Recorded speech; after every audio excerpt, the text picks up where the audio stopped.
Halo, semangat pagi rekan-rekan mahasiswa. Kali ini kita akan diskusikan tentang etnografi virtual dalam kajian sosiologi komunikasi. Oke, jadi etnografi ini kita akan berbicara dulu bagaimana kaitannya dengan historisnya begitu. Etnografi ini bermula dari sekitar akhir abad 19, bagaimana itu kemudian bermula dari tanpa melakukan riset di lapangan. Jadi hanya studi kepustakaan yang kemudian tanpa turun langsung ke masyarakat seperti itu.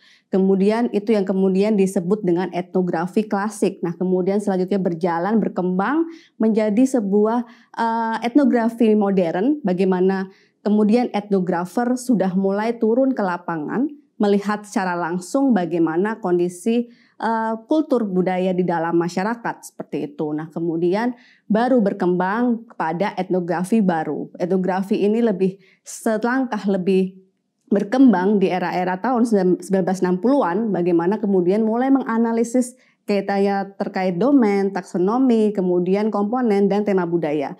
Kita bisa lihat pada gambar di sebelah kanan bagaimana di situ diperlihatkan ada masyarakat asli suatu suku di dalam suatu daerah, kemudian di situ dengan etnografer yang berkulit putih. Nah, itu kan kemudian yang berkembang semacam itu ya. Kemudian seringkali kita kemudian menyebut itu sebagai the other atau lian. Bagaimana mereka memandang perspektif bahwa suku bangsa asli di suatu daerah yang mereka sedang teliti seringkali disebut sebagai sebuah masyarakat yang lebih lian, yang diistilahkan bisa disebut sebagai the other seperti itu. Nah, selanjutnya kita akan diskusikan apa saja sebenarnya ciri etnografi begitu. Yang pertama, keseluruhan adalah tentu saja thick description, yaitu deskripsi yang tebal. Nah, di situ juga cirinya adalah holistik, integratif, karena di situ kita juga harus komprehensif dalam melakukan penelitian seperti itu. Kemudian yang ketiga adalah native point of view. Itu apa? Itu adalah bagaimana bercerita tentang sudut pandang dari masyarakat lokal yang sedang kita teliti seperti itu. Nah, kemudian yang terakhir tentu saja ketika kita menyinggung soal metode etnografi itu berkaitan dengan participant observation seperti itu. Jadi kita observasi secara partisipatif seperti itu. Nah, kemudian setelah kita tadi berbicara tentang etnografi klasik, modern, baru, kemudian kita sekarang mulai membahas apa saja sih ragam etnografi yang sekarang berkembang begitu ya. Oke, tentu saja ada etnografi deskriptif, ada etnografi kritis, ada etnografi komunikasi, kemudian analisis isi, dan kemudian sekarang ini karena di era masyarakat virtual, kita sekarang sudah mengenal adanya netnografi, autonetnografi, kemudian etnografi online, kemudian etnografi digital, dan yang terakhir adalah etnografi virtual. Saya akan jelaskan beberapa dari ragam kaitannya dengan masyarakat virtual ini seperti itu. Selanjutnya, di sini kaitannya dengan etnografi virtual. Apa itu etnografi virtual? Nah, di sini ada buku yang mengkaji tentang etnografi virtual yaitu Christine Hein. Di sini seorang profesor sosiologi yang menjelaskan bagaimana etnografi virtual ini merupakan sebuah pendekatan yang bisa melihat interaksi yang terjadi di dalam masyarakat virtual, tentu saja di ruang virtual. Karena kita tahu sekarang banyak sekali fenomena-fenomena virtual yang justru mungkin saja tidak ditemui di dalam ranah offline seperti itu. Selanjutnya kita menyinggung bagaimana realitas sekarang adalah realitas virtual. Di dalam teori dari Sherry Turkle, di situ menjelaskan di dalam sebuah bukunya kaitannya dengan the second life, kehidupan kedua. Ada kehidupan yang istilahnya bisa dikatakan tidak hanya di ranah offline atau ranah kita kehidupan sehari-hari bersinggungan dengan hal-hal yang kaitannya dengan persoalan keseharian, tapi sekarang kita juga mengenal adanya gadget. Mengenal adanya kita sudah tidak bisa lepas dari apa yang ada smartphone, kita juga tidak bisa lepas dari laptop seperti itu yang kemudian itu justru memunculkan sebuah kehidupan kedua. Kehidupan kedua itulah kehidupan kita di dunia maya, dunia virtual. Yang seringkali kita dalam satu ruangan misalkan, kita memegang gadget sendiri-sendiri ya, memegang gadget masing-masing tanpa berinteraksi dengan satu sama lain. Nah, itulah yang kemudian disebut dengan alone together. Jadi kita bersama-sama tapi sendiri. Kita diasikkan dengan kesibukan melihat realitas yang terjadi di layar kita ya.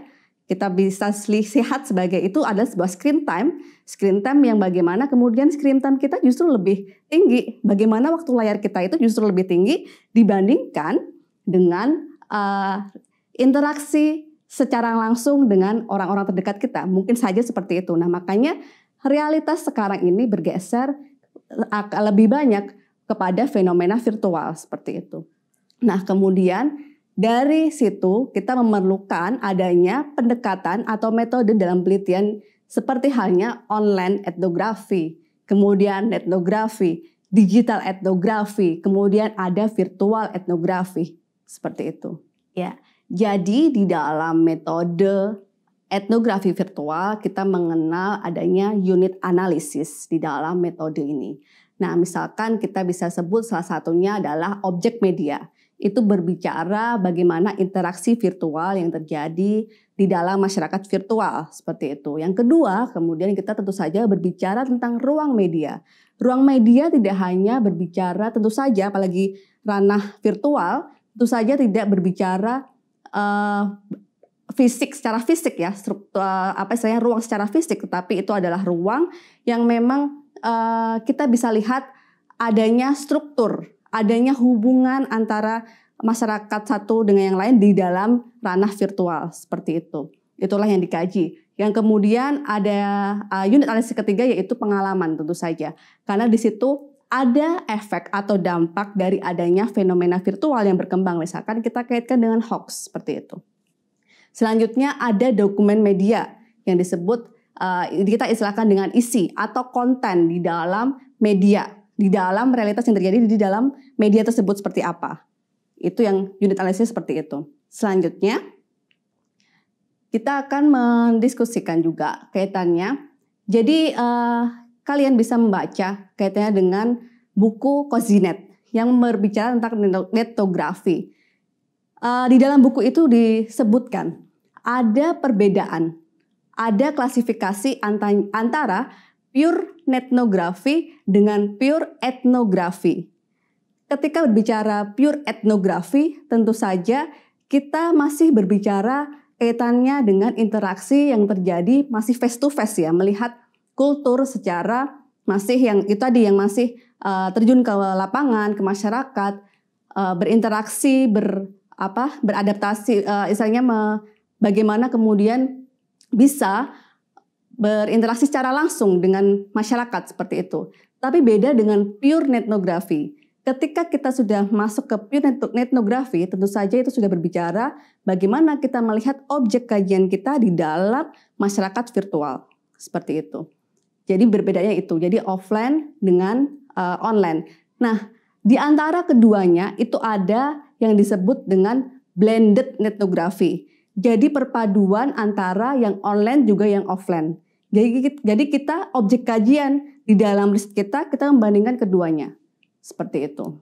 Selanjutnya kaitannya dengan prosedur etnografi virtual atau etnografi, kita bisa mulai tentu saja sama halnya dengan etnografi modern atau etnografi baru seperti itu. Bagaimana kita tetap harus memasuki situs budaya. Bedanya adalah situs budaya cyber yang kita masuki. Bukan lagi situs budaya secara wilayah ya, misalkan kita melihat suku di masyarakat Papua misalkan seperti itu, atau kita melihat di masyarakat Sumatera seperti itu. Kita tidak lagi berbicara daerah konteks wilayah, tapi kita sudah berbicara cyber, berbicara konteks virtual. Jadi kita tentu saja memasuki situs budaya tersebut terlebih dahulu, kemudian tentu saja mengumpulkan data melalui media internet. Yang ketiga, kaitannya dengan ada etika-etika di dalam riset. Termasuk halnya ketika kita memasuki situs budaya cyber. kita berbicara bagaimana tentu saja ada etika ketika kita misalkan memasuki komunitas virtual tertentu. Di situ ada pendekatan yang harus kita juga perlu pertimbangkan. Karena sekali lagi etnografi atau netnografi sekalipun itu mengedepankan participant observation. Sehingga kita perlu bagaimana kita sebagai peneliti tidak dianggap liar oleh masyarakat yang sedang kita teliti. Bagaimana kemudian mereka bisa mengeluarkan istilahnya budaya yang mereka memang benar-benar alami, tidak dibuat-buat. Bagaimana agar kultur itu bisa apa adanya. Itu yang paling penting. Kemudian tentu saja membuat catatan lapangan atau field note. Selanjutnya kita juga bisa menggunakan logbook di dalam penelitian untuk bisa memudahkan dalam analisis data. Dan setelah itu sama halnya dengan riset-riset yang lain, kita mengcoding data yang sudah terkumpul, baru kemudian kita bisa analisis, salah satunya juga bisa menggunakan analisis in vivo untuk riset kualitatif.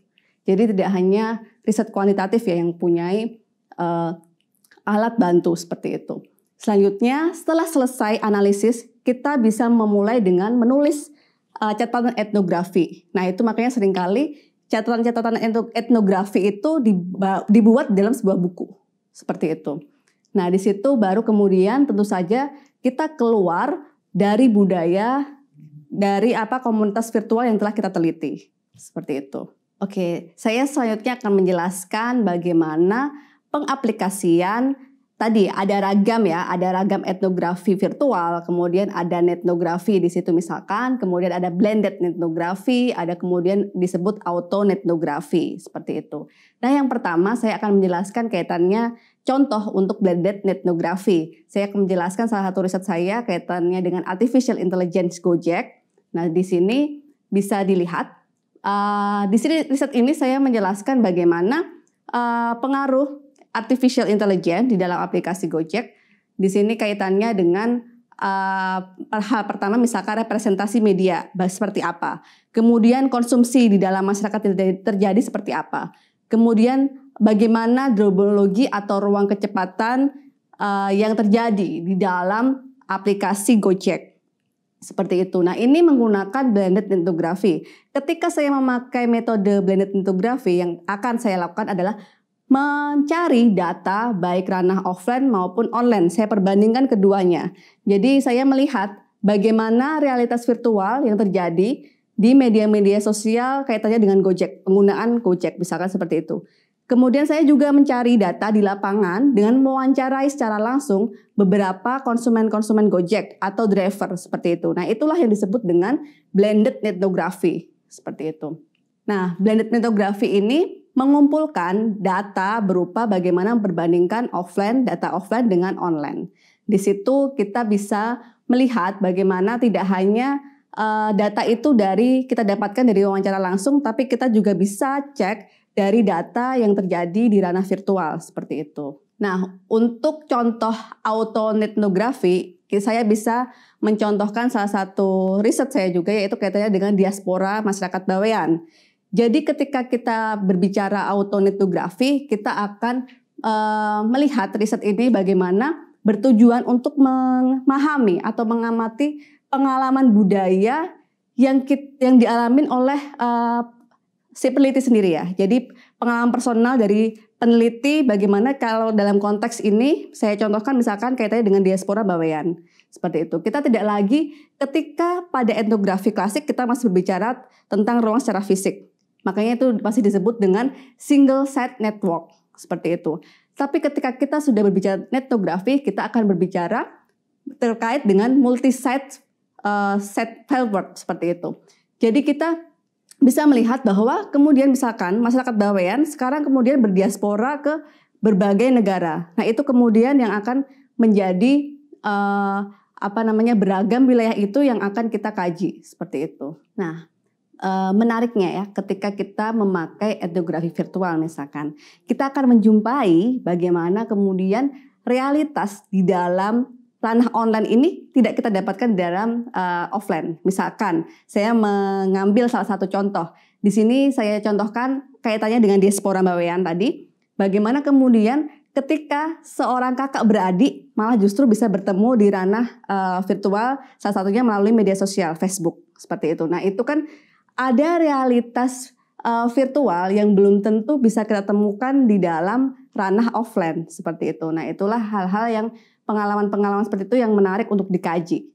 Jadi jejak digital itulah yang kemudian justru menjadi sebuah data seperti itu. Nah, kita bisa menganalisis bahwa Facebook sebagai media sosial itu merupakan sebuah intersection ya, yang menghubungkan antara real dengan virtual world seperti itu, dunia virtual seperti itu. Jadi kita bisa melihat bagaimana kemudian ketika tadi seorang kakak beradik itu bisa dipertemukan di dalam sebuah media, yang itu kemudian kita bisa menggunakan data tersebut, kemudian kita bisa teliti, dan itu kita juga kaitkan bagaimana era hari ini adalah era masyarakat virtual yang banyak sekali orang sudah menggunakan gadget. Banyak sekali orang yang sudah bahkan mungkin lebih banyak cenderung screen time-nya itu tadi lebih banyak berhubungan dengan masyarakat virtual dibanding masyarakat secara real seperti itu. Nah, yang terakhir saya akan menjelaskan kaitannya dengan pure etnografi. Nah, di sini tentu saja ketika kita bilang pure etnografi itu kita bisa menggunakan salah satunya berarti tentu saja unit analisis kita adalah menggunakan media sosial. Hanya objek-objek kajian kita online saja. Tidak ada offline, tidak ada realitas real yang kita gunakan seperti itu. Nah, inilah yang kemudian misalkan saya mencontohkan kaitannya dengan new media as a new public sphere in border community seperti misalnya ya. Jadi saya misalkan menganalisis kaitannya bagaimana ketika sebuah media ini justru menjadi ruang publik baru. Nah itu saya misalkan hanya mengamati dari media sosial misalkan seperti Facebook, Twitter, Instagram dan lain sebagainya untuk kemudian menganalisis kaitannya dengan new media seperti ini bagaimana itu menjadi sebuah ruang publik baru seperti itu. Nah, oke, itu tadi penjelasan dari saya kaitannya dengan etnografi virtual. Semoga bermanfaat, semoga bisa digunakan untuk riset-riset untuk kemudian menjadi pendekatan bagaimana kita bisa mengkaji masyarakat virtual hari ini. Oke, semangat pagi semua, semoga bermanfaat. Terima kasih.